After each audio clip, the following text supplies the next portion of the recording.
السلام علیکم ورحمۃ اللہ وبرکاتہ۔ ناظرین، امید کرتا ہوں کہ آپ خیریت سے ہوں گے۔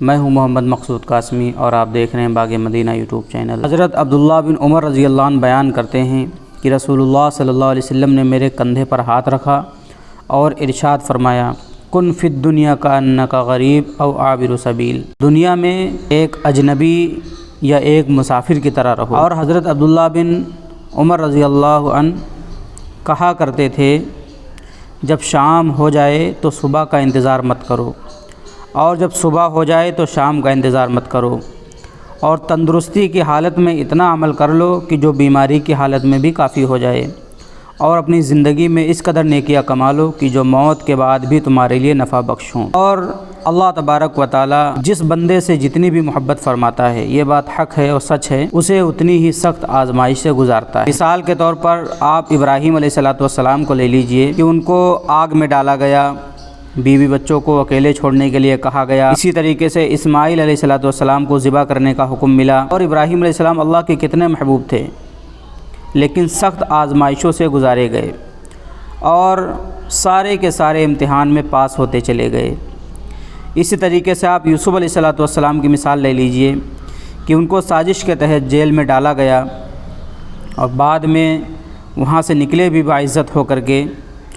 آج وہی حال دوستو مولانا جرجیس صاحب کے ساتھ ہوا ہے۔ آپ کو پتہ ہی ہے کہ ان کو ایک کیس میں پھنسا کر کے 10 سال کی سزا دلائی گئی ہے۔ حضرت کو بہت پہلے اس بات کا احساس ہو گیا تھا کہ میرے ساتھ کچھ غلط ہوگا۔ آپ ان کے بہت سارے بیانات سن سکتے ہیں، بہت ساری ان کی ویڈیو کلپ بھی سن سکتے ہیں، جس میں وہ صاف کہتے نظر آتے ہیں کہ مجھے ایک نہ ایک دن جیل کی ہوا کھانی پڑے گی، اور حکومت مجھے ایک نہ ایک دن جیل ضرور بھیج دے گی۔ اور یہی ہوا کہ حضرت کو سازش کے تحت پھنسایا گیا اور انہیں 10 سال کی سزا سنائی گئی۔ اور یہ کوئی نئی بات نہیں ہے، یہ کوئی نیا معاملہ نہیں ہے، بلکہ یہ تو صدیوں سے چلتا ہوا آ رہا ہے۔ جو اللہ کے نیک بندے ہوتے ہیں انہیں سخت آزمائشوں سے گزرنا پڑتا ہے، کیونکہ دنیا میں ہمیشہ تو رہنا نہیں ہے، چند روز کی زندگی ہے، چند روز دنیا میں رہنا ہے۔ اس لیے ہم اور آپ کا اصلی گھر جو ہے وہ جنت ہی ہے، جنت ہی میں ہم اور آپ کو لوٹ کر کے جانا ہے۔ تو مولانا جرجیس صاحب کے جو چاہنے والے ہیں ان سے میں یہی کہنا چاہوں گا کہ وہ صبر کریں اور حضرت کے لیے مستقل دعا کرتے رہیں۔ اللہ تبارک و تعالی رہائی کی کوئی نہ کوئی شکل جلد سے جلد ضرور نکال دے گا۔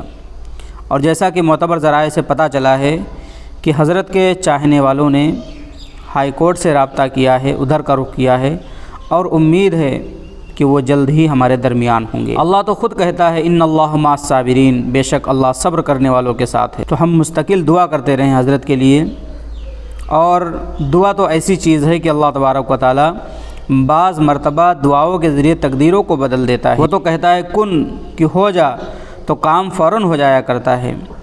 تو مولانا کے اوپر بھی آزمائش کا دور ہے، اور انشاءاللہ امید ہے کہ وہ اس آزمائش سے ضرور نکلیں گے، اس امتحان میں وہ ضرور پاس ہوں گے۔